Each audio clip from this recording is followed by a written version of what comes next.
Bonjour.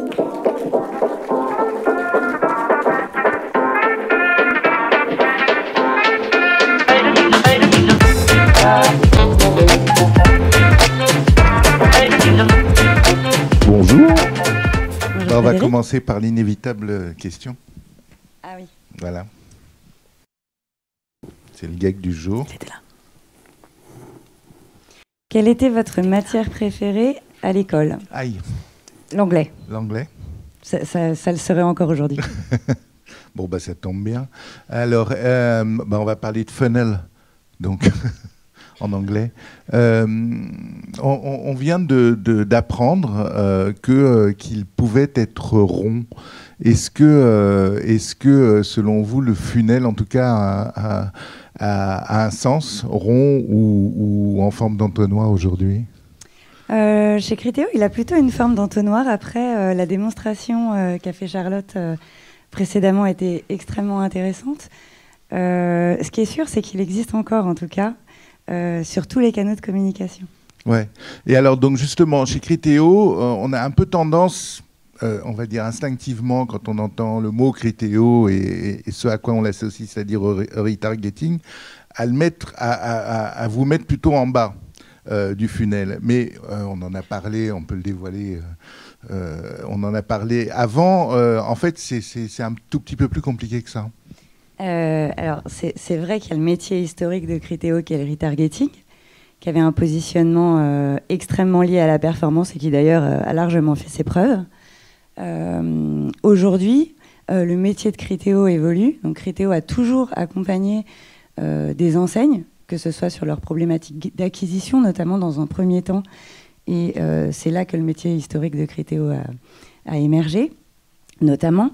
Et puis l'évolution du marché du e-commerce et sa croissance, parce qu'on sait aujourd'hui que c'est sur le canal digital que se fera la croissance pour les marques et les enseignes dans les années à venir, a justement permis à Criteo de développer des solutions diverses et non plus seulement dédiées à la performance. Donc aujourd'hui, on a vraiment une approche full funnel parce qu'on a besoin tout simplement d'apporter des solutions aux enseignes et aux marques et aux marketeurs qui travaillent pour ces enseignes et ces marques pour répondre à tous les enjeux commerciaux et tous les KPI que finalement ils peuvent rencontrer dans leur cycle de vie. Et alors du coup,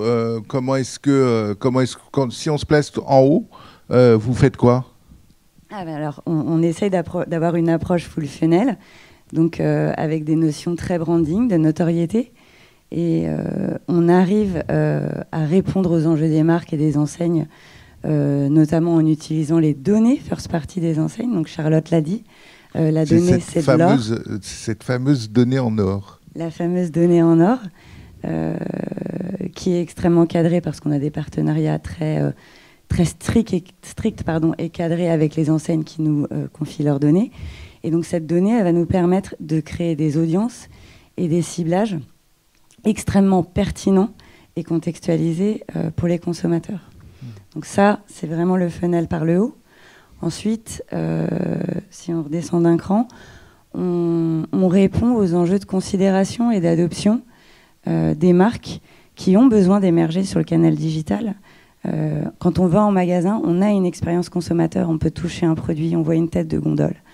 On est exposé à une publicité qui va nous faire découvrir une innovation, une promotion, une marque qui se lance sur un marché.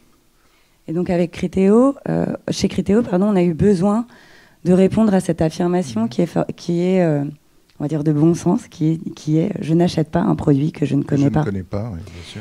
Donc on a trouvé une solution qui est directement branchée dans le site des enseignes, donc qui est intégrée, qui est naturelle, pour recréer de l'expérience client et consommateur de façon naturelle et intégrée. Donc c'est de la suggestion de produits dans des catégories natives, donc là où le produit serait naturellement rangé dans le magasin, et aussi dans des catégories affinitaires, par exemple, en permettant à la marque de s'adresser à son consommateur avec un blend de contextualisation. Dans cette surface de contextualisation, la marque, elle va pouvoir passer les messages qu'elle veut au shopper, lui présenter toute une gamme. Donc là, on est dans la boutique, on est d'accord? On est dans la boutique, on est sur le site de l'enseigne. Ok. Donc il y a si je me ramène à un monde plus réel, il y a quelqu'un qui est en train de me dire qui est en train de m'expliquer à quoi sert le produit ou qu'est-ce qu'il Tout à est. fait. Voilà. Ça peut être des fonctionnalités produits en petit, en gros électroménager. Ça peut être des recettes en grande surface alimentaire. Ça peut être des notions RSE, des produits made in France, des marques qui ont envie de communiquer leurs engagements auprès des shoppers chez les enseignes qui revendent leurs produits.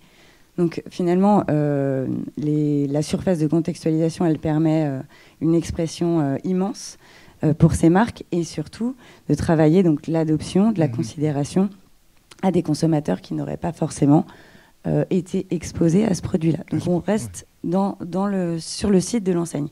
Et dans ce sens, c'était très disruptif avec le métier historique de Criteo, qui est l'Open Internet. Voilà. Mais pour le coup, vous continuez à le faire, c'est-à-dire que... On continue à le faire, c'est toujours un des pans du métier de Criteo. Heureusement, ça a fait notre succès et on en est très fiers. Après, chez Criteo Retail Media, on adapte des solutions technologiques, comme je le disais, pour répondre aux différents enjeux des marques, donc que ce soit de notoriété, de considération, et enfin de la performance. En fait, quand on y pense, une marque dans son cycle de vie, elle a besoin de faire beaucoup de choses. Elle a besoin d'animer du fond de rayon, donc de pousser des produits de grande consommation qu'on va acheter tous les 15 jours dans son panier, par exemple. De l'eau, de la lessive, des moyens de consommation classiques. Elle a besoin d'animer des temps forts, que ce soit des temps forts de la marque, une innovation, une promotion, ou des temps forts commerciaux. Le Black Friday, Pâques, les French Days. Et puis la marque, elle a aussi besoin de pousser donc vraiment des notions de branding et de notoriété, donc de connaissance à la marque. Et c'est là qu'on va utiliser notamment les données des enseignes. Alors, il y a quelque chose dont finalement on a relativement peu parlé depuis le début de la matinée, dont on a beaucoup parlé et qui va disparaître, c'est les cookies. On vient de parler de données en or, mais comment est-ce qu'on fait tout ça et comment est-ce qu'on le fait déjà et comment est-ce qu'on va encore plus le faire sans avoir ce petit outil qui était quand même fondamentalement bien pratique? Oui, c'est très pratique, les cookies, effectivement. C'est très bon aussi. Chez Criteo Retail Media, on n'est pas forcément confronté à cette problématique dans la mesure où on crée des partenariats avec les enseignes. Donc, c'est plus de 100 enseignes dans le monde, une quinzaine en France et des enseignes extrêmement impactantes, de grande distribution, des pure players, etc. Et ces accords sont extrêmement cadrés. Donc, on va utiliser la donnée first party des enseignes uniquement sur les consommateurs qui consentent à partager leurs informations, donc les opt-in. Et ce qui est très important, donc déjà, on est en ligne avec la législation. Ouais. Donc, ouf, on a toujours le droit de le faire. Et le deuxième point, et on en a pas mal parlé ce matin, l'expérience, le contexte, la façon d'adresser son message au shopper reste primordial. Les audiences et les ciblages qu'on crée grâce à l'usage de cette data restent toujours pertinentes pour les acteurs de cet écosystème, qui sont les enseignes, qui ont besoin de suivre la tendance du e-commerce et pas rater les enjeux de croissance, donc de vendre des produits, créer de l'expérience client sur Internet comme ils le feraient en magasin. Et puis, les marques qui ont besoin de pousser les bons produits aux bons shoppers au bon endroit. Donc, les ciblages qu'on fait ne sont jamais en rotation générale.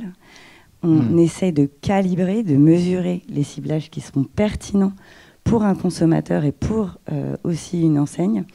Et ça passe par des process de validation avec les enseignes, etc. Donc, un usage de la donnée first party maîtrisé et pertinent.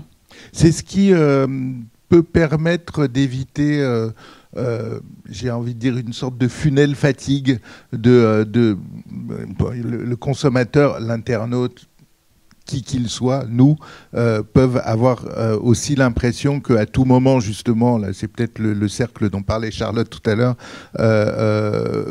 on est sollicité absolument en permanence et avec peut-être un risque de rejet à un moment, non ? Alors, si on entend par funnel fatigue, parce que je ne connaissais pas... je l'ai inventé. Je n'étais pas familière du terme.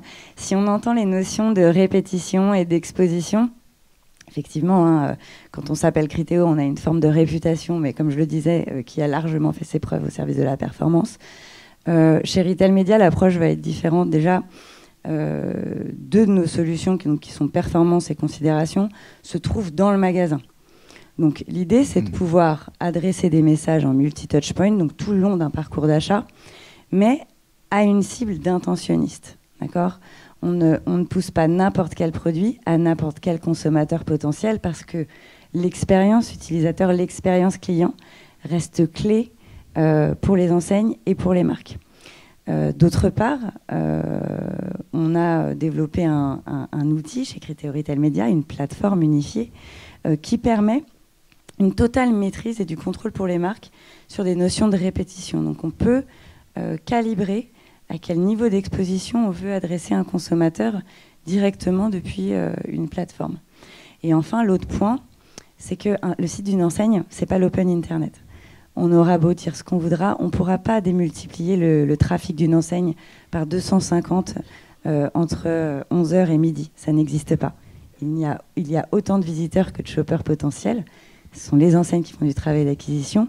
Mais on ne peut pas tout à coup se dire qu'on va adresser une répétition à 60 par jour sur des shoppers. Le shopper, il vient, il fait ses courses, il valide son panier, il s'en va. Et on le revoit dans 15 jours. Voilà.